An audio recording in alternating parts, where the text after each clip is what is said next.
Assalamualaikum warahmatullahi wabarakatuh. Alhamdulillah wassalatu ala rasulillah amma ba'du. Selamat siang kepada seluruh peserta webinar Agama Cinta untuk sesi yang ke-38. Pada sesi kali ini kita mengambil tema pentingnya sertifikasi wawasan kebangsaan dan moderasi beragama bagi penceramah semua agama di Indonesia. Perkenalkan, saya Muhammad Nurul, operator webinar kita pada siang hari ini. Sebelum acara webinar ini kita mulai, izinkan saya untuk menyampaikan beberapa hal, khususnya yang terkait dengan pelaksanaan webinar. Adapun yang pertama adalah sesi webinar ini akan terbagi menjadi 3 sesi. Sesi yang pertama adalah opening, di mana diantaranya adalah doa pembuka dan juga puisi oleh Habib Jafar Shodiq. Untuk selanjutnya ada pengantar diskusi yang akan disampaikan oleh Koordinator Agama Cinta, yakni Gus Soleh MZ. Sesi kedua adalah sesi utama kita, yaitu penyampaian narasi dan opini oleh para narasumber dan juga keynote speaker yang akan dimoderatori oleh Bapak Muhardi Karyanto. Untuk selanjutnya ada sesi tanya-jawab, dan sesi terakhir adalah sesi closing statement dan juga doa penutup. Sebelum kita mulai webinar, mari kita perdengarkan lagu Indonesia Raya. Untuk apa? Tentunya untuk meningkatkan rasa kecintaan kita kepada bangsa Indonesia. Mari kita simak lagu Indonesia Raya berikut ini. Indonesia, tanah airku, tanah tumpah darahku. Di sanalah aku berdiri, jadi pandu ibuku. Indonesia, kebangsaanku, bangsa dan tanah airku. Marilah kita bersatu, Indonesia bersatu. Hiduplah tanahku, hiduplah negeriku, bangsaku, rakyatku, semuanya. Bangunlah jiwanya, bangunlah badannya untuk Indonesia Raya. Indonesia Raya, merdeka, merdeka, tanahku, negeriku yang cinta. Indonesia Raya, merdeka, merdeka, hiduplah Indonesia Raya. Indonesia, tanah yang mulia, tanah kita yang kaya. Di sanalah aku berdiri untuk selamanya. Indonesia, tanah pusaka, pusaka kita semuanya. Marilah kita membangun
Terima kasih, semoga dengan diperdengarkannya lagu Indonesia Raya kepada kita semua semakin meningkatkan rasa kecintaan kita kepada bangsa Indonesia. Untuk selanjutnya, kami mohon dikarenakan Habib Jafar belum hadir dan belum bergabung kepada kita, maka doa pembuka akan disampaikan oleh Gus Soleh sekaligus memberikan pengantar diskusi kita pada siang hari ini. Kepada Gus Soleh MZ kami persilakan.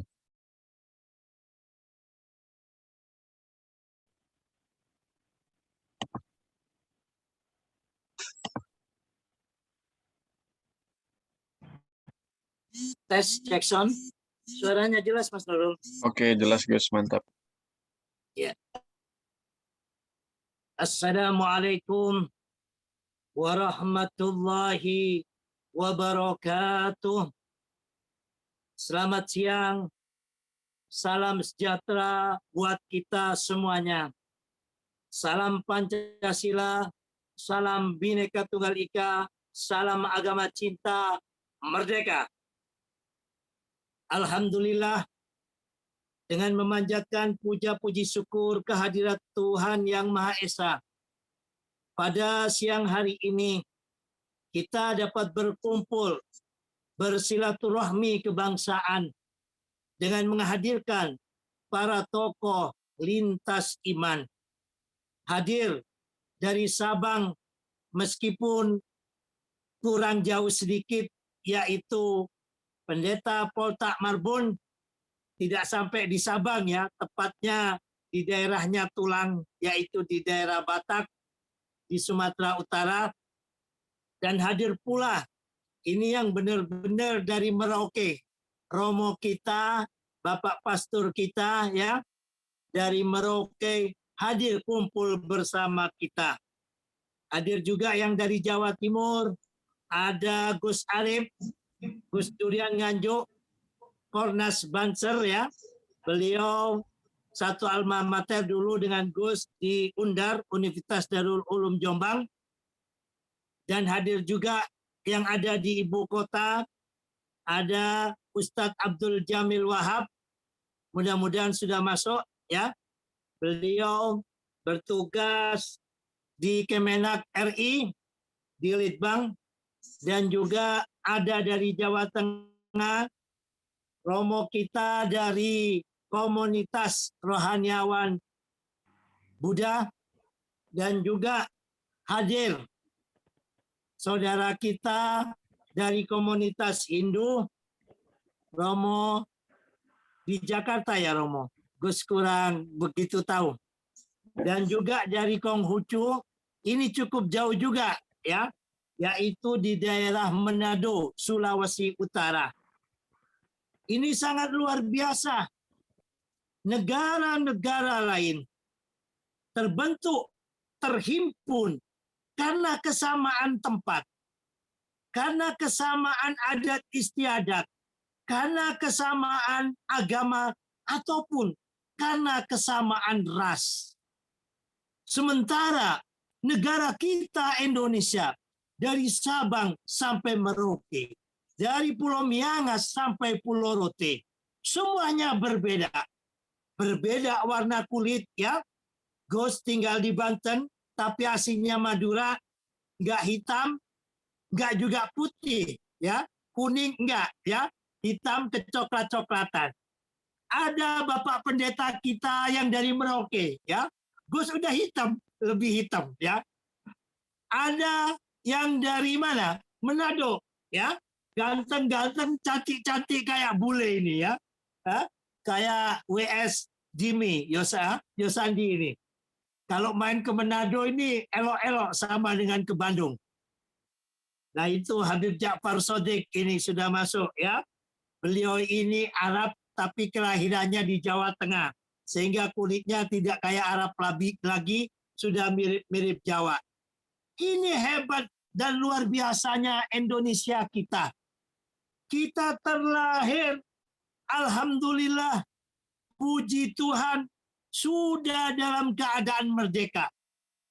Kita wajib hormat, takdim, bangga, kepada founding father kita, kepada para pendiri bangsa kita yang telah mendirikan bangsa Indonesia ini di antara perbedaan suku, di antara perbedaan agama, di antara perbedaan adat istiadat, di antara perbedaan bahasa. Semuanya dapat dipersatukan di tanggal 17 Agustus 1945 hanya dengan secarik kertas yang mana telah beratus-ratus tahun bangsa kita, negara kita dijajah oleh para kolonialis. Baik itu Jepang, Belanda, Portugis maupun Inggris.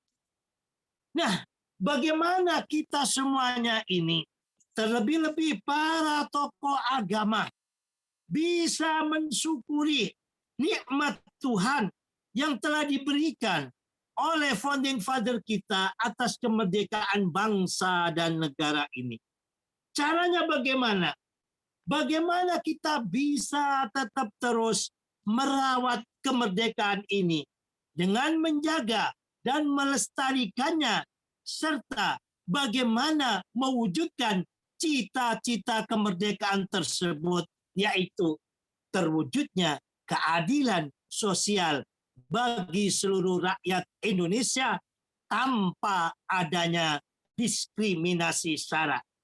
Ini adalah future, ini adalah target, ini adalah harapan yang diharapkan oleh pendiri bangsa ini dengan memerdekakan negara Indonesia, yaitu terwujudnya keadilan sosial bagi seluruh rakyat Indonesia tanpa adanya diskriminasi sara.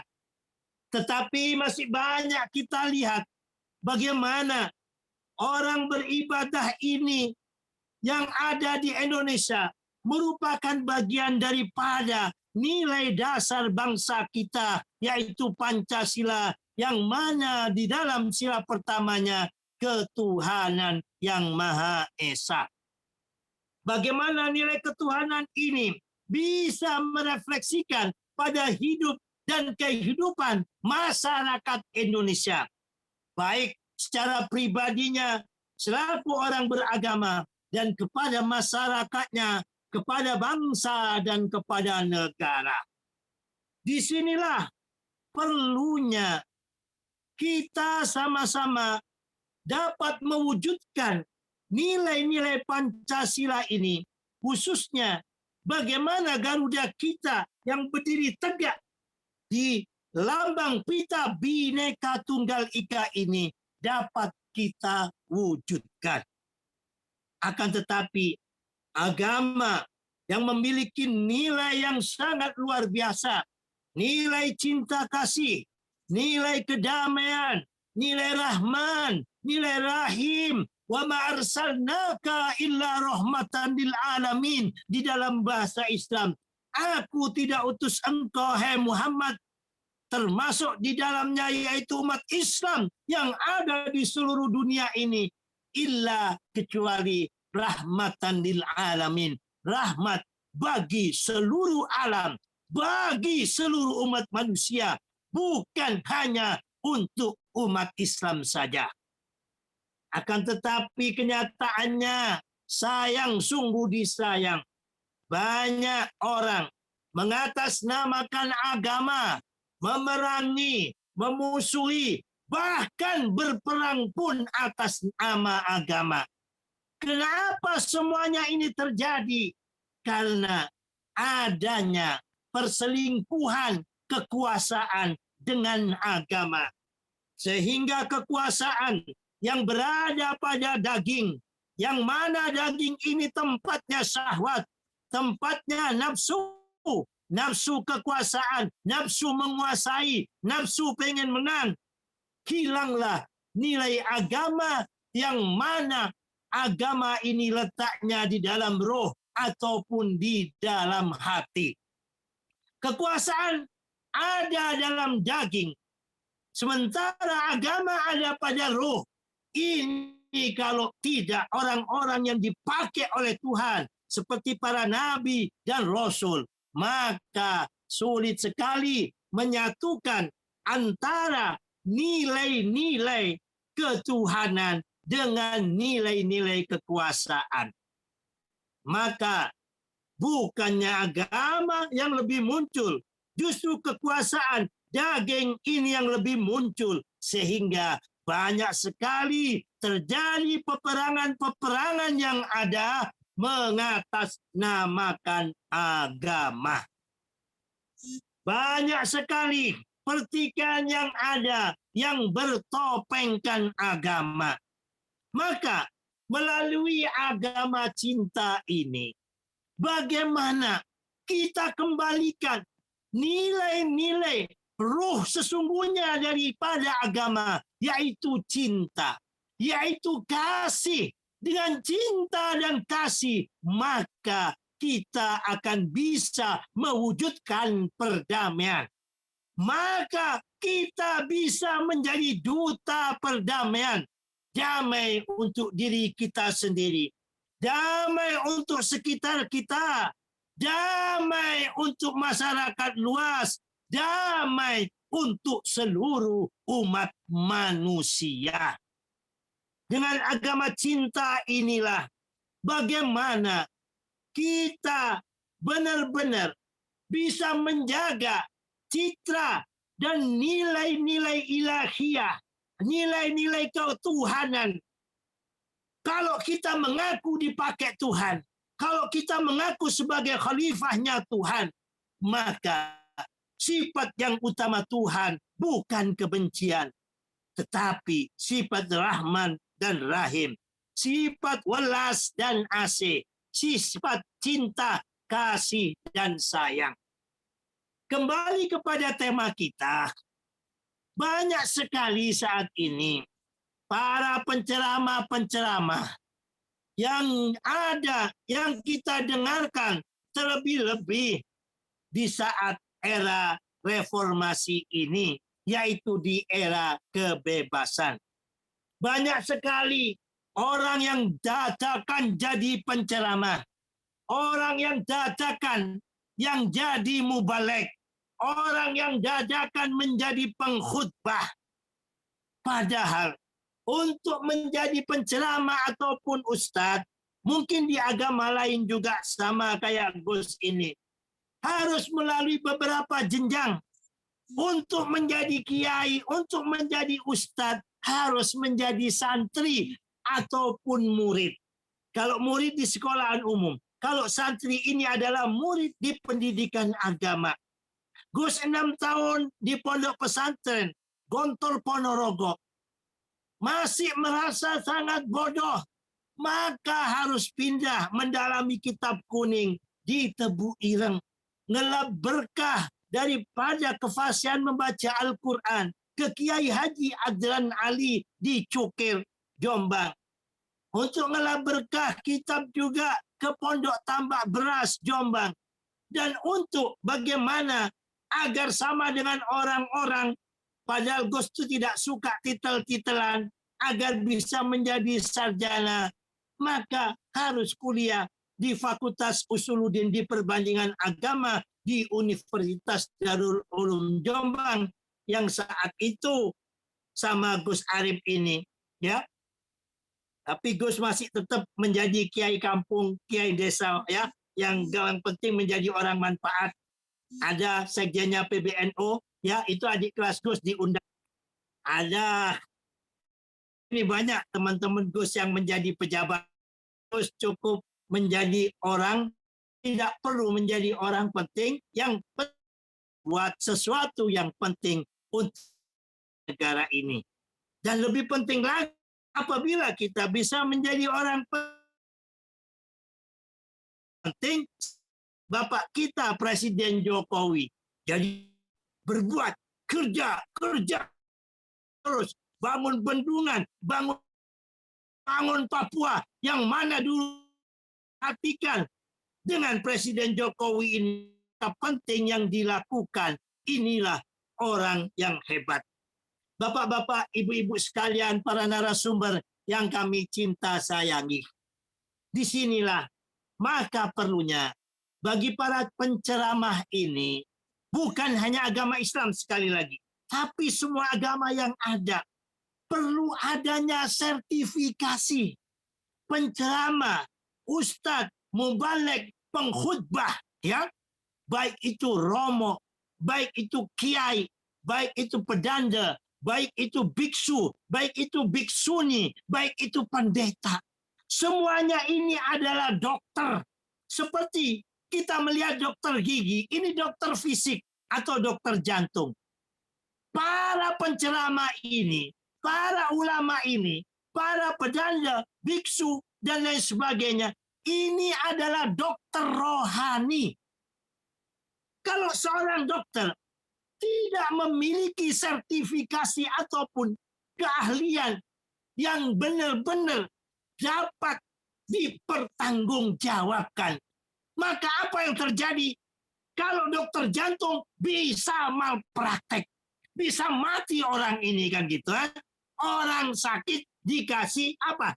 Orang datang ke dokter sakit jantung dikasih obatnya anjing kan gitu. Akhirnya kejat-kejat kayak anjing begitu ya kan. Ini terjadi malpraktek.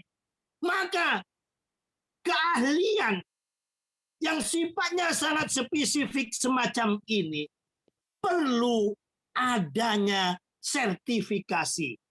Perlu adanya suatu bentuk pernyataan yang resmi. Para dokter, meskipun lulus sarjana, untuk mencapai ke ID saja diperlukan praktek. Sama juga para santri ini. Mesantren di Gontor selama 6 tahun. Ijazah bapak-bapak, ibu-ibu sekalian ya, para narasumber. Dan juga pendeta romo, biksu ya. Ini tidak dikeluarkan oleh kiai kami, Kiai Haji Imam Zarkasi waktu Gus di Gontor dulu.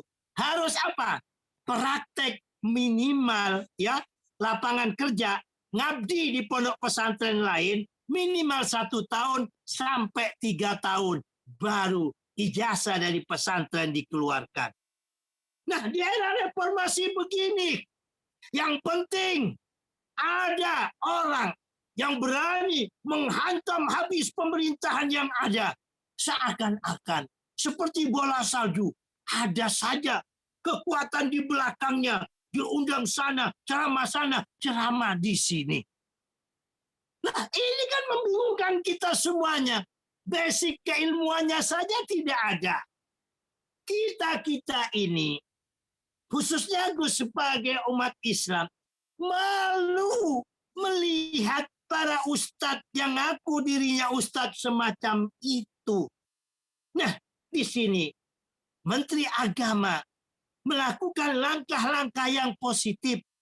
Ayo, mari sama-sama kita para tokoh agama ini mendukungnya. Pentingnya sertifikasi. Baik itu sertifikasi kekhususan daripada ilmunya. Kalau dia menjadi penceramah umat Islam, dulu mondok di mana? Pendidikan keagamaannya apa?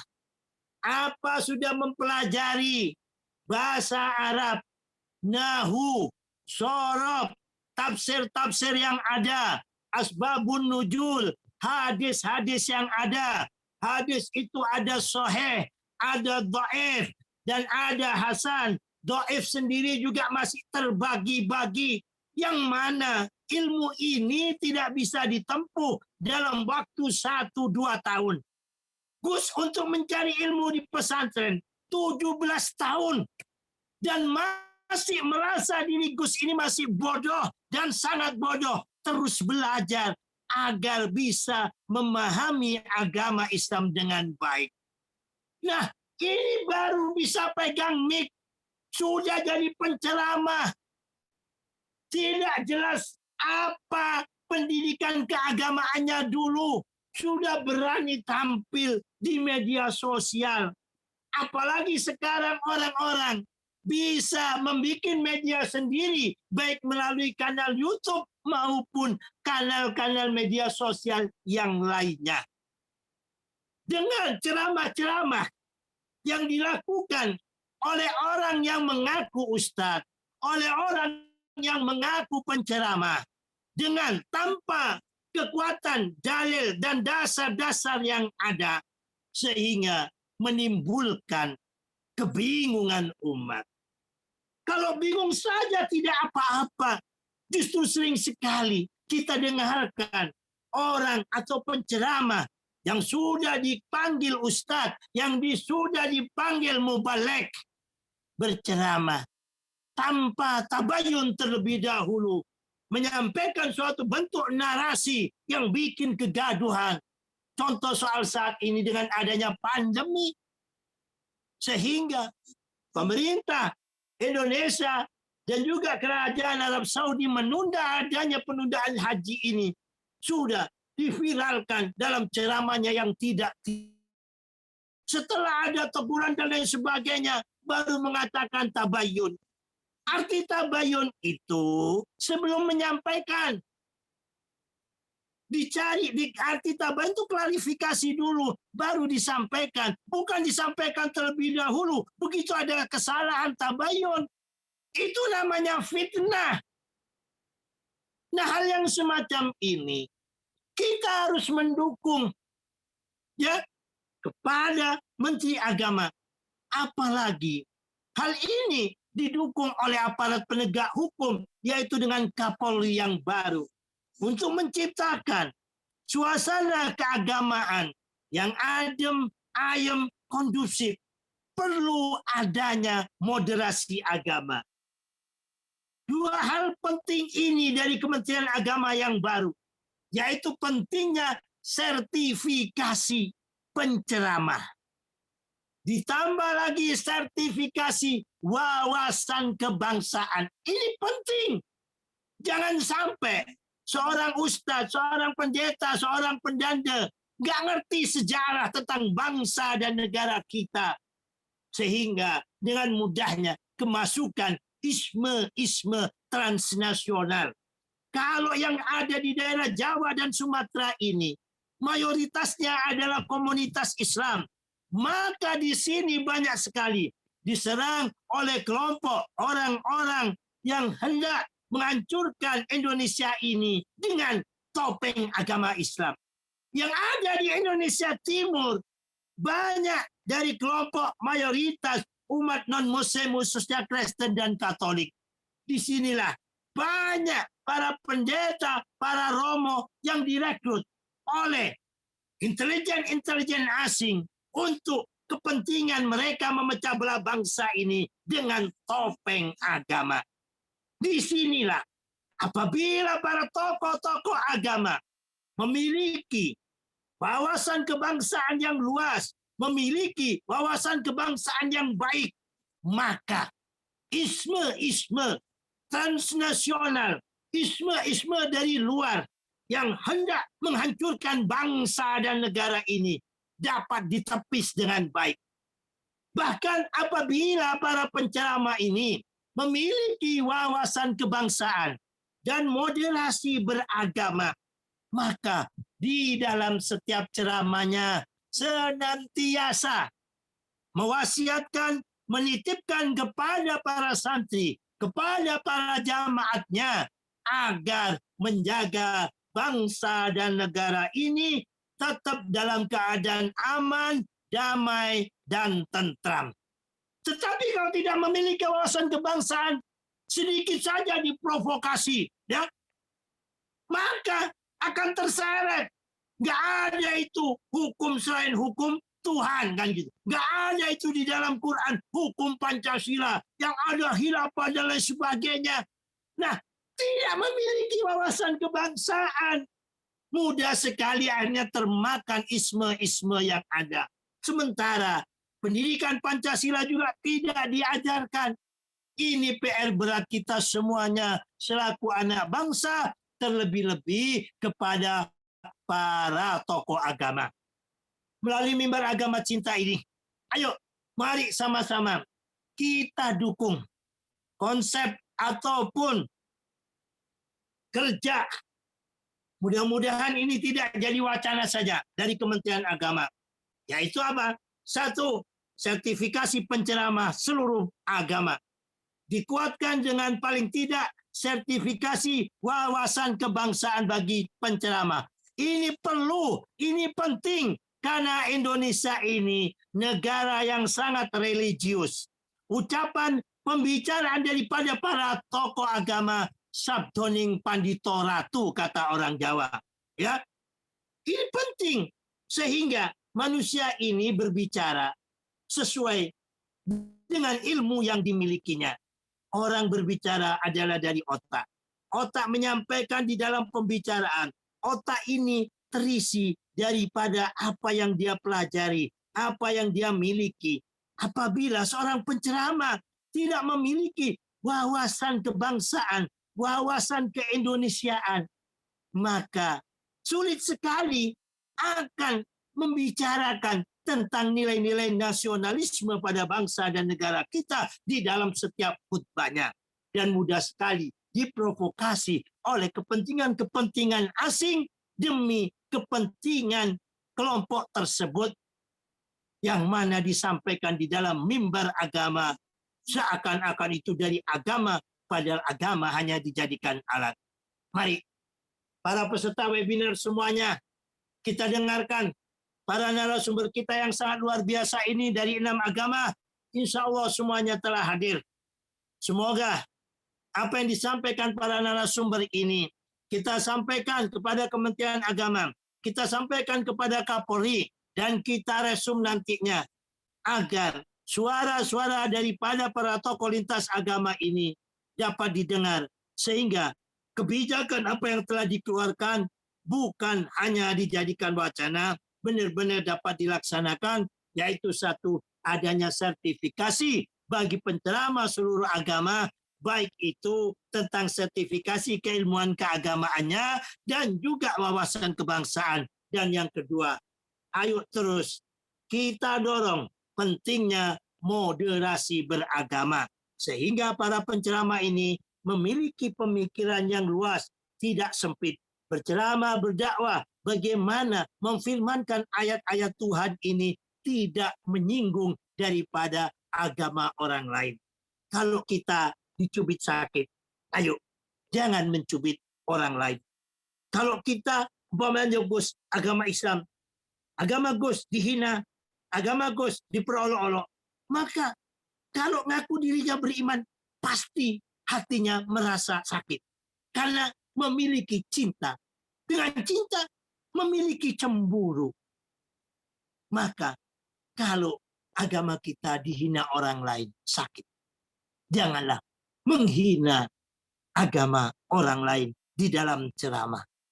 Apabila saudara-saudara kita mau beribadah di Indonesia Timur dipersulit rumah ibadahnya, wahai saudara-saudaraku yang ada di Jawa dan Sumatera ini, jangan kau persulit saudara-saudara non-muslim yang membuat rumah ibadah yang saat seperti ini terjadi di Ponorogo. Ini semuanya diperlukan moderasi. Diperlukan moderasi para tokoh-tokoh agama yang ada.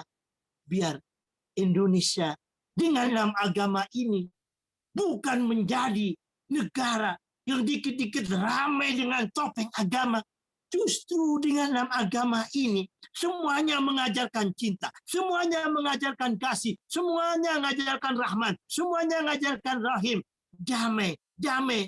Kalau di negara lain satu agama, satu kedamaian, di sini harus ada 6 kedamaian, sehingga Indonesia lebih adem, lebih ayem, dan lebih sejuk. Demikian dari kami, salam agama cinta, Assalamualaikum warahmatullahi wabarakatuh.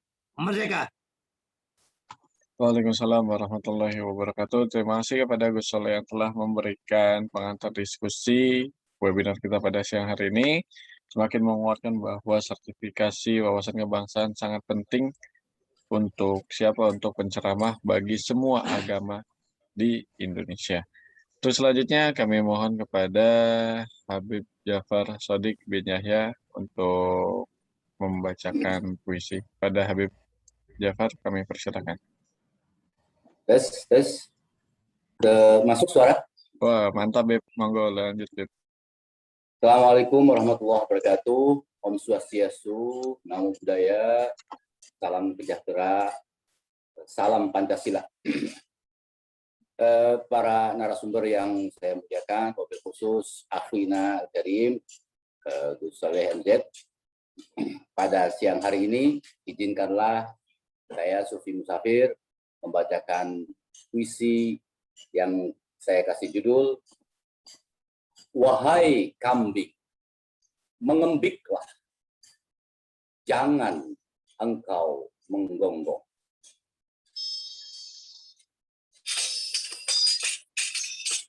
Wahai kambing, mengembiklah, jangan engkau menggonggong. Ketika sang kreator menavigasi langkah kita, kul ya'mal ala syakilati. Katakanlah bahwa setiap kita berkarya sesuai dengan skillnya. Mengapa para kurcaci menyanyikan irama langit sambil menjerit, padahal mereka hafal teori arrangement in a right place, namun hanya ngeles dan ngeles. Dalam raga kita, age billion cell membutuhkan pakar jika penyakit raga terpapar. Dalam segala permesinan, ribuan kabel-kabel, anasir-anasir, hardware, software membutuhkan ahli yang mumpuni. Jika untuk kesehatan raga kita butuh poliklinik, maka untuk urusan jiwa kesetanan taklah perlu poliklinik yang membuat jiwa makin tercekik. Dahulu kala, belantara Nusantara masih bermuara dan bersuara dalam mozaik ritmik alam yang apa adanya. Bukan suara-suara yang ada apanya. Wahai engkau yang mengaku tak mau terbius virus-virus ambisius, dengarkan dan jawablah. Sufi Musafir bertanya, mengapa kini belantara Nusantara ditubuhi semak belukar angka-angka, berbuah beracun, memabukkan yang menyantapnya. Angka-angka gila menari-nari di atas kursi-kursi, menyulap kambing jadi menggonggong, dan anjing malah mengembik. Purnama menjawab sang sufi, aku tetaplah rembulan yang hanya berbahagia untuk berbagi cahaya dari sang surya, dan tak akan mengaku sebagai surya. Neutron, proton, elektron yang bertawaf dalam molekul-molekul tak akan saling memukul.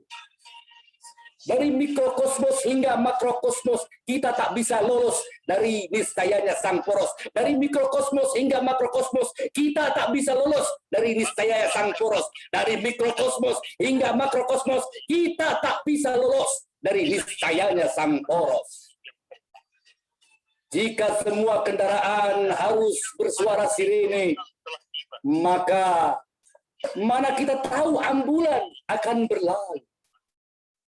Sang pembawa surat cinta dari Sang Maha Cinta sejatinya adalah para penabur dan para penebar benih-benih cinta. Cinta kepada saudaranya sesama manusia, cinta kepada saudaranya sesama makhluk, cinta kepada tanah air, anugerah ilahi yang patut disyukuri. Jangan biarkan mimbar-mimbar dikerubuti monyet-monyet cerewet yang membuat otak generasi bangsa mencret-mencret hingga saling gencet. Bersihkan ruang-ruang pengajian dari mubalik abal-abalan yang anti nasionalisme dan penuh kedengkian serta sangat intoleran. Negeri kita adalah sepotong tanah surga. Maka marilah kita menanam bunga-bunga cinta dengan agama cinta dan Pancasila sebagai dasar negara.